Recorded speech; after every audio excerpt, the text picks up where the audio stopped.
a pensar.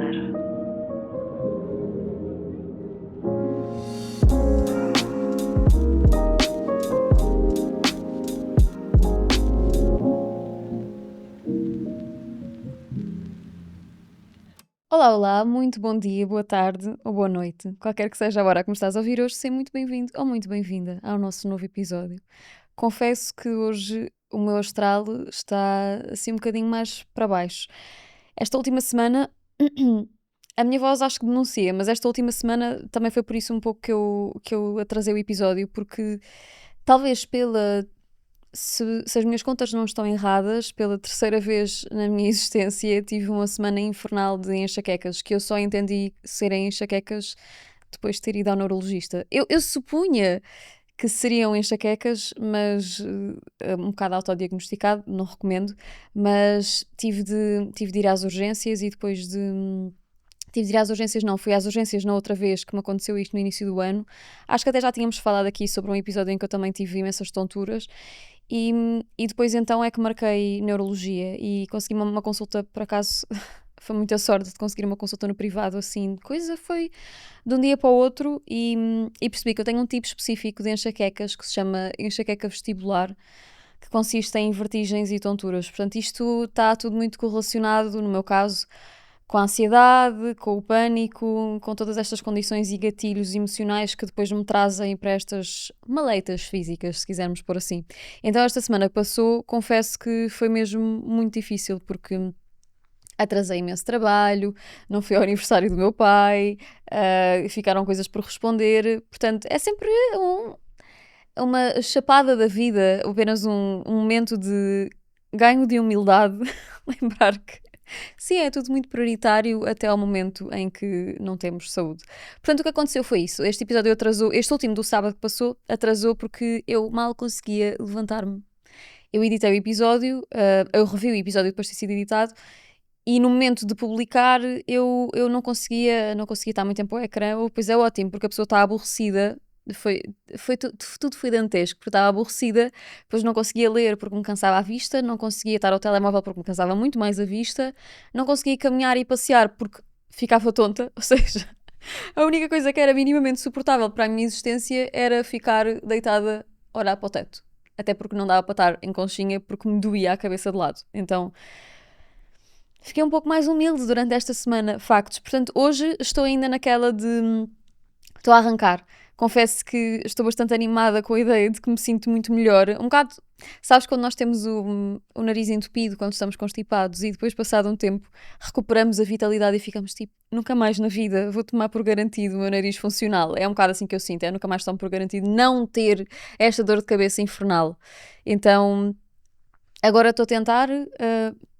isto eu digo sempre as mesmas coisas, né? Mas eu estou a tentar encontrar aquele ponto saudável em que vou recuperar o trabalho perdido, mas vou tentar não me afogar com o trabalho presente e o perdido e causar o mesmo problema. Eu sei que eu estou sempre a dizer as mesmas coisas e depois não cumpro, mas pronto. Estou a dizer isto aqui em voz alta a tentar, mais uma vez, comprometer-me com a ideia. Mas, por isso, o episódio de hoje vai ser assim uma mistura de referências, uma mistura de ideias, porque aquilo que eu consegui fazer agora para recuperar um pouco a minha vontade de ter um ócio criativo e algum lazer de qualidade, porque não o tive. Eu gostava de ter tido, coisa boa às vezes estar doente, é conseguimos investir nas séries, nos filmes, nos livros, nos passeios higiênicos, passeios saudáveis, não aconteceu. Portanto, agarrei nos livrinhos que tinha aqui pendentes, pensei numas coisas que já tinha também penduradas das minhas ideias de podcast, e isto vai ser assim uma coisa breve sobre algumas dessas ideias, já deu para perceber com certeza pelo título do episódio, mas porquê? Porque nesta semana eu comecei a ler um livro que foi daqueles que eu tinha na minha estante há uma data de meses, mais precisamente desde dezembro, portanto já vai mais de meio ano, e eu queria muito este livro e ainda não lhe tinha pegado. E eu vou explicar porquê. Este livro foi-me oferecido pela editora em dezembro, até foi prenda de Natal, e foi oferecido a meu desejo. Na altura até me perguntaram se havia assim um livro especial, porque era para fazer um unboxing, e eu queria ler este livro específico, que se chama Deus das Moscas. Para quem gosta de literatura, certamente não é um nome estranho, mas o Deus das Moscas é um livro clássico, é de William Golding, e entretanto foi lançada uma versão em novela gráfica, portanto em banda desenhada. E eu fiquei muito. Eu ainda não tinha lido, eu ainda não acabei de ler, mas ainda não tinha lido a versão original e fiquei intrigada com a novela gráfica. Porquê? Porque coincide que nesta altura, em dezembro, eu comecei a interessar-me por banda desenhada. Eu acho que já tinha falado sobre isto na Diagonal em algum dos episódios, mas eu sempre tive muito o estigma sobre a banda desenhada associada a alguma ignorância minha. E entretanto, é interessante pensarmos até porquê, porque a banda desenhada foi muito democratizada numa altura através dos jornais e numa ótica mais satírica, humorística, portanto, uma forma de entretenimento acessível. E depois, por causa das sagas de super-heróis e de vilões, de super-heróis e de vilões, foi começando a ser mais associada ao universo infantil. Então, na minha cabeça, eu acho que ao crescer, e muito com os livros da Mafalda e aqueles outros que nós eventualmente nos cruzamos na nossa infância, eu mantive esse preconceito. E foi nessa altura em que a editora falou comigo que eu estava a navegar o novo mundo da banda desenhada. E a descobrir que não, muito pelo contrário, a banda desenhada tem muito mais potencial para o mundo adulto e de pessoas que já conseguem usar o seu cérebro para pensar mais criticamente. Então, O Deus das Moscas é um livro que é, por si só, bastante poderoso e vai bater com o assunto que eu queria falar aqui hoje. E eu achei que seria interessante ter esta experiência através de novela gráfica, porque uma coisa que eu descobri é que eu gosto muito de ler estes livros clássicos em desenho, porque, como sou ilustradora, há uma coisa muito fascinante em ver a forma de ilustrar, de desenhar e de pôr em visual aquilo que são emoções muito difíceis de representar. Todas as emoções são muito difíceis de representar de forma visual, mas especialmente quando estamos a falar de coisas violentas e de raiva, há uma grande parte de mim que se fascina muito porque não é sobre isso que eu trabalho, por norma. Até foi uma coisa que eu tenho vindo a pensar nos últimos tempos. Eu trabalho sempre muito mais sobre o lado do bem, sobre o bom, porque eu falo sobre as emoções boas, falo sobre o amor, falo do desenho, falo sobre o amor, desenho sobre famílias, sobre a construção de uma coisa bonita. E nunca sobre o contrário, a não ser que seja um projeto pessoal e provavelmente raramente vê a luz do dia, a não ser que seja através da caligrafia ilustrada. Eu gosto muito de ler isso em novela gráfica e eu sabia que o Deus das Moscas era um livro um pouco pesado. E eu estava muito intrigada em perceber como é que alguém tinha ilustrado sobre esta temática. O livro, sem dando grandes informações, basicamente o livro trata-se num. O enredo é depois do despenhar de um avião em que um grupo de crianças fica sozinha numa ilha. E o desenvolver da história é como esse grupo de crianças que inicialmente une esforços para sobreviver, para unir esforços para poderem fazer uma pequena comunidade, uma pequena vida, uma dinâmica de grupo e depois acaba por se transformar numa coisa um bocadinho mais dantesca sobre como essa sobrevivência sem normas sociais, sem convenções, começa a trazer alguma violência. E depois uma data de outras coisas que não vou dizer porque acho que é um livro que vale a pena a leitura. Especialmente o original, porque eu já percebi que esta versão ilustrada inevitavelmente acaba por cortar muito conteúdo textual que acho que poderia ser interessante ler, mas então este livro trata muito a temática do mal, porque, e acho que por isso é que eu fui adiando a leitura do livro, que eu sabia que ia ser um livro pesado e depois foram outras leituras surgindo mais importantes que eu achei mais importantes na altura. Entretanto, durante estes dias em que eu estive mais doente, eu estou a ser super exaustiva na explicação, mas acho que é importante. Nos dias em que eu estive doente, eu tinha muito mais facilidade em ler este livro, porque em que eu comecei a recuperar. Quando eu comecei a recuperar, tinha mais facilidade em ler este livro, porque é um livro grande, grande, fisicamente grande. E como tem, isto é como as crianças, como tem muitas imagens, era mais fácil de ler, neste caso fácil fisicamente para os meus olhos, era mais fácil de ler e eu conseguia tolerar mais tempo de leitura do que propriamente um livro no Kobo ou um livro pequenino. Então, eu comecei e isso trouxe-me imenso questionamento sobre temas que a filosofia já trata desde que o ser humano existe, que é, será que nós nascemos bons? Será que nós nascemos maus? E este livro especificamente mexeu muito com essa minha reflexão, porque trouxe muito essa reflexão, porque trata de crianças que normalmente nós associamos como sendo os seres mais puros, mais genuínos, mais capazes da bondade e que se calhar depois, sob a formatação da sociedade e das pessoas que os educam, é que eventualmente se tornam pessoas cruéis ou pessoas más. A filosofia tem, obviamente, muitas tendências e há, obviamente, dois filósofos específicos que meio que dividiram a barricada. Temos aqui de um lado o Hobbes e do outro lado o Rousseau. Hobbes dizia, isto para simplificar, até porque o meu conhecimento de filosofia não é muito extenso, mas para simplificar, Hobbes achava que as pessoas nasceram puramente más e que precisavam das regras da sociedade para se condicionarem, para se comportarem, se quisermos dizer assim, e depois do outro lado tínhamos Rousseau que dizia, não, nós nascemos bons e depois então as nossas condicionantes, as nossas diferenças de classes, a forma como somos educados, condicionantes no geral, é que então fazem com que nós sejamos maus. E o que eu achei interessante e a maneira como eu correlacionei com esta leitura foi porque eu tenho pensado muito sobre isto na minha vida em vários momentos, porque acho que é inevitável. Eu já falei sobre isto no episódio em que especificamente falei sobre ser boa ou má pessoa, porque, como se costuma dizer, de boas intenções está o inferno cheio. E nós, de alguma forma, eu quero acreditar que a maior parte das pessoas tem uma intenção de ser genuinamente boa e de ser uma pessoa com boas intenções, com uma certa moralidade, pois ser bom e ter moralidade também são coisas diferentes, mas este livro fez-me pensar sobre como, se calhar, isto é total dilema filosófico e nunca vai ser respondido aqui, muito menos por mim, mas acho que é conteúdo interessante para reflexão, porque quando eu estava a ler este livro, eu ainda não o acabei porque estou a tentar fazê-lo um bocadinho mais devagar, que eu leio muito rápido e depois eu quero apreciar mais as ilustrações, é aqui um limbo esquisito. Mas eu tenho vindo a pensar como é esquisito. Primeiro porque foi a primeira vez que eu fui confrontada com uma leitura em que as crianças são tidas como puramente más, ou seja, de repente aquilo que são os estudos atuais, que nós temos mais recentes da psicologia, é que as crianças e os bebés conseguem ter instintos positivos, apesar de mais facilmente quando estão juntos de pessoas semelhantes ou de pessoas parecidas, a psicologia hoje em dia já começa a atingir um lugar onde há uma certa tendência para achar que as crianças conseguem desenvolver esse tipo de empatia e de consideração pelos pares. E este livro, que é um livro já antigo, diz-nos o contrário, que é estas crianças perante um desastre, que são colocados num ambiente hostil, porque é um sítio novo, são crianças, estão pequenos, inicialmente, de uma forma até estranha, mas inicialmente até se conseguem juntar e depois então de desenvolver uma certa capacidade de sobrevivência coletiva, mas apesar disso, com o tempo, começa a brotar nelas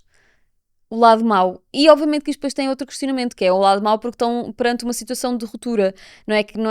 Não é a situação em que a maior parte de nós vive quando nós pomos a situação boa ou mau, até porque se nós quisermos falar nessa ótica, pois que é um bocado aquilo que... Agora, para trazer outras referências à conversa e não falar só do livro, há dois exemplos assim que me vêm à cabeça. Um deles também teve agora há pouco tempo um bocadinho a ser mais falado, que foi a questão dos irmãos Menendez, que acho que até já falei aqui também. Que foram aqueles dois irmãos que acabaram por cometer um erro atroz de assassinarem os próprios pais, mas que depois, mais tarde, veio-se a saber, já eles estão presos, aliás, isto é uma coisa super atual, já eles estavam presos, veio-se a perceber e a confirmar que eles passavam por situações de abuso e isso veio a justificar. Ou, por exemplo, outra situação que também já é mais antiga, mas que há pouco tempo teve na Netflix uma série sobre, que foi do Jeffrey Dahmer, que foi um homem também bastante conhecido, infelizmente, por crimes de abuso sexual. E que depois foi-se a perceber que ele passava por situações também de abuso e de violência na sua infância e no seu crescimento. E depois nós fomos aquela coisa, sim, há muita gente que tem esse contexto de dificuldade e que vai crescendo sempre, vai crescendo dentro da desgraça e dentro do caos, mas nem sempre essas pessoas se convertem em pessoas más. E se formos a ver isso nessa ótica, faz ainda mais sentido porque quem é a pessoa que vive uma vida só de experiências boas? Quem é a pessoa que vive uma vida inteira, uma vida saudável até aos 80, 90 anos, com toda a vitalidade? Quem é que passa todas essas décadas de vida sem nunca ter experienciado coisas más o suficientes ou traumáticas o suficiente para poderem desenvolver comportamentos reprováveis? Então, nesse livro eu fiquei a pensar e desenvolvi uma certa empatia, talvez, estou a desenvolver porque ainda não acabei, como disse, mas uma certa empatia por serem jovens e crianças, mas depois há uma certa parte de mim que me censura e pensa, pois, mas esta questão da maldade é uma coisa que, se realmente depender apenas e exclusivamente do nosso contexto e das nossas condicionantes, então nós todos temos um grande potencial para sermos pessoas más, só que o que é que o que é que distingue a pessoa que passou pelo trauma da pessoa que passou pelo trauma e decidiu não agir de acordo com esse prejuízo, não é? Então o que eu tenho vindo a pensar é um bocadinho isto, e é engraçado como nós ao longo da vida, dependendo da fase em que nós estamos, eu já dei por mim a fazer isso, que é dependendo da fase em que nós estamos, nós conseguimos justificar ou culpabilizar ou justificar os comportamentos de alguém que nos faz determinada coisa consoante os seus contextos. E isto aqui já numa conversa um bocadinho mais de desenvolvimento pessoal, é curioso como, se quisermos falar em relacionamentos amorosos ou mesmo em relações com os nossos amigos ou com os nossos familiares, há muitas coisas que nós conseguimos ou não conseguimos, consoante o nosso momento, justificar dizendo, mas esta pessoa passou por isto. Eu acho que isto acontece imenso em situações de relações amorosas que não são necessariamente saudáveis, que é quase como se fazer aqui um papel de terapeuta ou de pessoa que faz o remendo, de justificar o comportamento de uma pessoa que é um comportamento errado, é um comportamento mau, porque acho que nós também, enquanto sociedade, temos algum consenso sobre o que é ser mau e o que é ser bom, mesmo que o ser mau seja a ausência de ser bom. Então, nós conseguimos fazer isso muito facilmente quando gostamos de alguém ou quando queremos justificar, manter-nos em determinada situação, dizendo que mas o contexto desta pessoa é que fez esta pessoa com que fizesse assim. E eu penso de duas maneiras em relação a isto, que é, a primeira, ok, nós podemos justificar não como uma ferramenta de absolvição, mas desculpar como uma ferramenta de compreensão, que acho que é um bocadinho isso que falta, este ligar o neurónio da empatia. Mas por outro lado, ao mesmo tempo que eu me vejo a fazer isso, e acho que de forma geral faço demasiado, isso também traz um grande lado negativo, que é estar constantemente com o botão alerta para como somos todos frágeis, somos todos vítimas de qualquer coisa a determinada altura da nossa vida, então que, assim sendo, desresponsabilizamos todos os indivíduos das próprias ações, porque toda a gente passa por coisas atrozes. E esta questão da maldade e de coisas atrozes tem sido muito um tema na minha cabeça, não só por causa desta leitura e porque também ainda há a falar sobre bem e moralidade por outra que eu fiz há uns tempos, que é A Morte de Ivan Lich, que é do Tolstói, que é um livro minúsculo sobre a vida de um homem que vive uma vida perfeitamente normal, perfeitamente razoável, mas que chega ao leito de morte e que se questiona: será que a minha vida foi realmente boa? Será que eu fui um homem bom? Será que eu fui um homem feliz? Então, este tema acho que é bastante presente. E depois vai bater. Isto, eu já disse, o episódio de hoje é só eu debitar referências e falar sobre aqui a maionese que tem acontecido na minha cabeça. E depois, ontem, eu vi o Super-Homem, que eu não estava à espera. Eu já tinha dito que eu sou muito fã de filmes de super-heróis, porque entretanto mergulhei no mundo da Marvel à conta de uma grande amiga minha.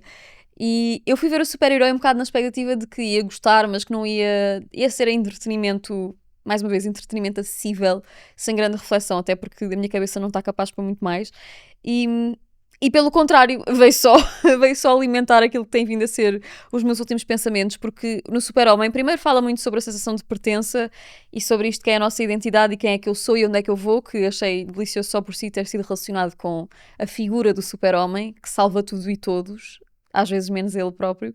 mas porque fala sobre um vilão e estas questões dos filmes de super-heróis acho sempre muito curioso, porque especialmente na Marvel, eu acho que não é com a ideia de romantizar a maldade, mas há sempre uma parte dos vilões que são pessoas, como é que eu vou dizer? Que não são pessoas boas, mas que os vilões têm um background, têm um porquê, ou seja, durante o próprio filme até nós podíamos, como pessoas críticas, dizer eu sei que ele tem uma história e que ele é assim porque é assim, mas nós conseguimos durante o filme ter acesso a esses lugares de vulnerabilidade da própria pessoa que está a causar o mal no enredo do filme. Então, neste vilão específico do Super-Homem, eu achei interessante porque houve muitos momentos em que eu liguei a estas últimas leituras que tenho feito sobre como às vezes a maldade é uma coisa que não vem necessariamente do momento do trauma ou do momento de foi-me feito mal a mim, agora eu quero causar mal ao outro. Às vezes é mesmo só ser má pessoa, mas eu acho que isso é muito difícil de compreender também para pessoas que não se identificam nesse prisma. Que, na verdade, eu acho que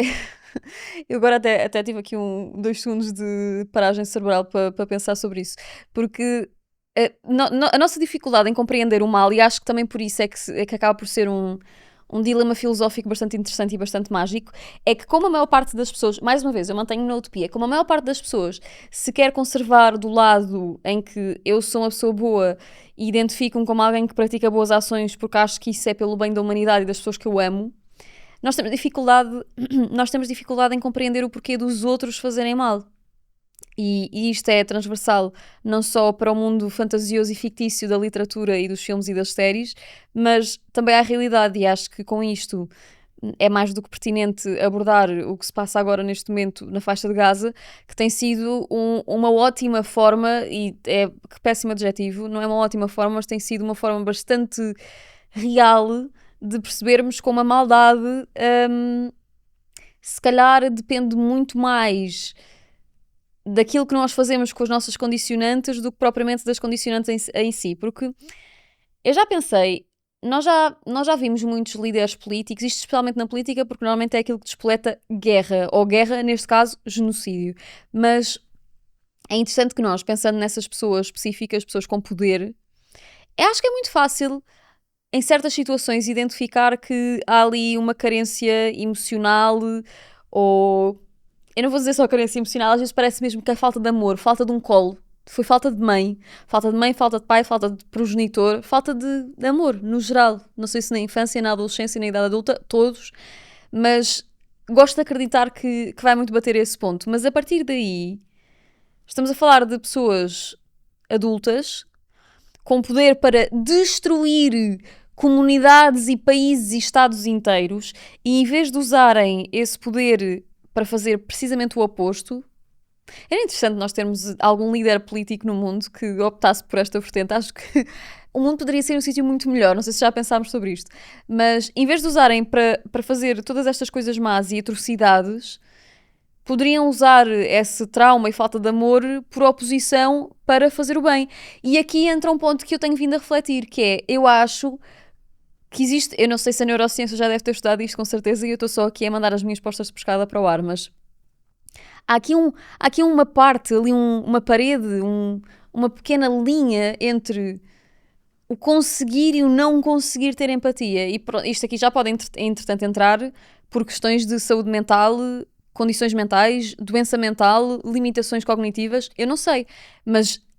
acredito também que pessoas sem estar em nenhum destes espectros tenham só muita dificuldade e muita rejeição e ignorância em aceder a esta parte empática da humanidade, que eu também gostava de continuar a acreditar que é uma coisa que vem inata.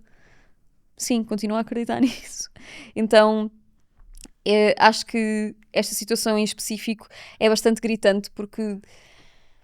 eu nem sei por onde começar com este assunto, porque faz-me tanta confusão primeiro, como é que isto já vai acontecer há 2 anos, e nós chegámos a um ponto tal de dessensibilização que parece que já não conseguimos bem falar sobre o assunto, e houve pessoas que preferiram nem sequer falar sobre o assunto. Então estamos só a partilhar informação na expectativa de que isso funcione e ajude a resolver o problema, mas outras pessoas estão a optar pelo silêncio porque são só egocêntricas, e aí então sim estão a ignorar aquilo que é o mal e a causar também elas um pouco de mal, porque o silêncio neste momento já é complicidade. Então há aqui tantas nuances que acho que do ponto de vista intelectual são tão curiosas, e eu estou só a refletir de uma forma muito superficial, que eu acho que enquanto humanidade devíamos já estar num ponto em que isso já leva um bocadinho mais da nossa atenção, não necessariamente a raiz do mal, ou nascermos todos maus ou não, mas a forma como a maldade e como a crueldade se manifesta de forma a prejudicar de tal forma as pessoas à nossa volta. E acho que além de um trabalho coletivo, obviamente passa por um trabalho individual, e aqui acho que se não era óbvio que devia ser, a terapia não funciona para toda a gente, mas funciona para muita gente por algum motivo, porque é uma coisa científica, foi estudada por alguém, foi validada por muitos outros alguém, portanto a terapia é sempre uma boa opção para nós estudarmos sobre nós próprios. E a propósito disso, tem o código da Highwell na descrição do episódio se quiserem usar para terem desconto na vossa terapia online, é sempre bom, bom contexto para enfiar agora esta, mas acho que exige muito metermos neste lugar de autocrítica, porque nós em algum momento vamos ser pessoas más, mas o ser uma pessoa má em determinada altura, não sei se necessariamente quer dizer que nós somos definidos enquanto seres maus. E neste momento, eu, enquanto pessoa utópica que gosto de acreditar nesta ideia inata, um bocado à semelhança de Rousseau, de que nós nascemos esta tela em branco e que vamos conseguindo desenvolver esse lado amoroso com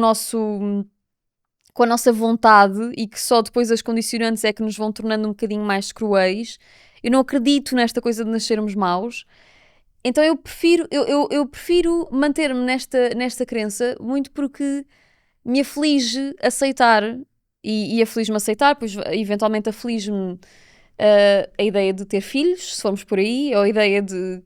sim, de querer procriar, no fundo, é um bocado isso, porque se nós realmente formos, se nós nascermos com estes instintos, de tal forma um instinto de sobrevivência, que nós não olhamos a meios nem a quem para podermos chegar aos nossos fins, então desilude-me um pouco ser também um ser humano. Não sei se isto foi claro, mas sobre este assunto era isso que eu queria dizer. Portanto, tem sido um bom pensamento, porque acho que, não sei se por acaso, no entretenimento em geral, estes temas têm começado a surgir. É bastante pertinente, porque é uma forma de algumas pessoas que estão mais desconectadas das notícias, da realidade no geral, poderem conectar-se com esse lugar de reflexão sobre os problemas do mundo. Até através do Super-Homem, porque não só é esta questão do vilão do Super-Homem ser uma pessoa que me despertou, uma personagem que me despertou algum interesse, porque não tivemos aquele contexto de um vilão que sofreu muito na sua infância e portanto tornou-se mau. Não houve isso, foi só uma pessoa que era puramente má, puramente cruel. Não só por isso, mas porque o enredo do Super-Homem em si trata muito, a história principal trata muito uma questão de invasão de um país que é financeiramente e militarmente superior, e que invade um país e quer instaurar-se dentro de um outro país com pessoas em condições muito mais vulneráveis e mais desprotegidas, e o Super-Homem e depois outras personagens vai ajudar este povo. Então, apesar de sabermos que isto dificilmente foi pensado foi pensado para ser um paralelismo para a Palestina, porque isto provavelmente foi gravado e guionado bem antes do dia 7 de outubro, há 2 anos, mas apesar disso continua a ser uma coisa muito atual, porque continua a ser uma realidade que continua a haver pessoas com muito poder que usam esse poder e maldade para prejudicar pessoas que a única coisa que querem fazer é existir. Então, esta raiz do mal, acho que a nível reflexivo é sempre bastante curiosa, mas nos dias de hoje não é necessariamente essa reflexão que importa, importa só reconhecer que é maldade, que há pessoas que são más, que são cruéis e que não veem meios para atingir fins, e os próprios fins neste caso são bastante questionáveis, mas em que parte disto tudo é que nós conseguimos ser boas pessoas e conectar com a parte boa da humanidade, se ela realmente existe. Se ela não existe de forma inata, então aquela que, à partida, muitos de nós cultivamos através de educações razoavelmente saudáveis e relações razoavelmente saudáveis, dentro dos limites que todos temos. Por isso, estes últimos tempos, confesso que tem sido bastante difícil usar a internet no geral para mim, porque, como já falei aqui sobre a minha neurodivergência, eu tenho certas hiperfixações com alguns assuntos que me interessam naturalmente, mas este especificamente, não só porque há 2 anos me apercebi que era completamente ignorante sobre o conflito, o que era na altura o conflito Israel-Palestina, e aquilo que isso se converteu entretanto, e a forma como nós, às vezes, tão confortáveis no nosso lugar de privilégio, nos esquecemos que a maior parte das coisas na vida que nós temos, só as temos porque nascemos onde nascemos. Não existe meritocracia, existe ter nascido com uma grande lotaria genética favorável. Então, seja por termos os nossos antecedentes, seja por nascermos no sítio onde nascemos geograficamente, seja por nascermos financeiramente mais favorecidos. E atenção, não estamos a dizer que Portugal é um país que não tem miséria, porque também a tem, e certamente que pode haver muitas pessoas que estão a ouvir este episódio de um lugar de muita dificuldade, seja ela qual for, mas neste momento temos todos que reconhecer que a maior dificuldade do que aquelas que nós possamos ter hoje é a dificuldade de não saber se amanhã vamos viver ou não, ou daqui a 2 horas. E isso só está a acontecer porque existem pessoas más. E no fundo não interessa muito se essas pessoas más o nasceram assim ou se entretanto se converteram nessas pessoas. Interessa para nós que aqui estamos a pensar e que é um sábado normal e estamos a fazer a nossa vida normal enquanto ouvimos uma pessoa a divagar no microfone, mas isso é um bocadinho mais profundo que isso, não tão superficial como aquilo que eu estou a fazer parecer. Por isso o episódio de hoje fica por aqui, porque eu não vou chegar a nenhuma conclusão, como dificilmente chego, e para terminar numa nota um bocadinho mais positiva, eu sinto que eu não fui boa companhia, porque eu hoje não estou mesmo num dia assim. Mas para terminar numa nota mais positiva, o meu momento feliz da semana, para ligar com o início do episódio, foi na verdade o ter acordado na segunda-feira sem um peso infinito e horrível na minha cabeça. Quando estava a preparar o episódio, até estava a pensar assim: o que é que vai ser o momento feliz da semana que eu vou dizer neste episódio? Tenho que pensar nos meus momentos felizes. Na verdade, esta rúbrica no fim do episódio começou por isso, para eu poder fazer este exercício de autoanálise, para perceber o que é que foram as minhas coisas felizes. Às vezes nós passamos e esquecemos, mesmo essas coisas pequeninas. Então, este exercício começou por aí. E quando eu comecei a pensar, tive a triste conclusão de que, não, realmente esta semana não houve muitos. O momento feliz foi mesmo ter recuperado daquilo que eu estava a sentir. E espero genuinamente, aqui já comunicando comigo própria, espero genuinamente não ter situações e gatilhos que provoquem este tipo de enxaqueca neste nível. Pior que isto só aconteceu, foi há quase 3 anos, que eu até tive alucinações, que eu depois percebi que isto chama-se enxaqueca com aura. O nome parece muito mais místico do que aquilo que é, porque não tem aura nenhuma, é só infernal, que é a pessoa está de olhos fechados e quase que vê cores e formas, é dantesco. Por isso, por hoje é tudo. Vou deixar aqui na descrição do episódio também as referências sobre os livros. Porque eu também li outro livro a propósito que também liga com este assunto. Acho que é uma boa introdução à temática, tem muitas pontes filosóficas, que se chama Sobre o Mal, que é do Terry Eagleman, acho que era isso. Mas eu vou deixar as coisinhas direitinhas aqui no fim do episódio, seja para quem gosta de séries, para quem gosta de banda desenhada, para quem gosta de ler livros de literatura clássica. Acho que hoje temos recomendações para toda a gente poder ficar um bocadinho mais entretido. E depois também me dirás o que é que achaste, se pegares em alguma delas. Vemo-nos no próximo sábado e até lá. Um beijinho.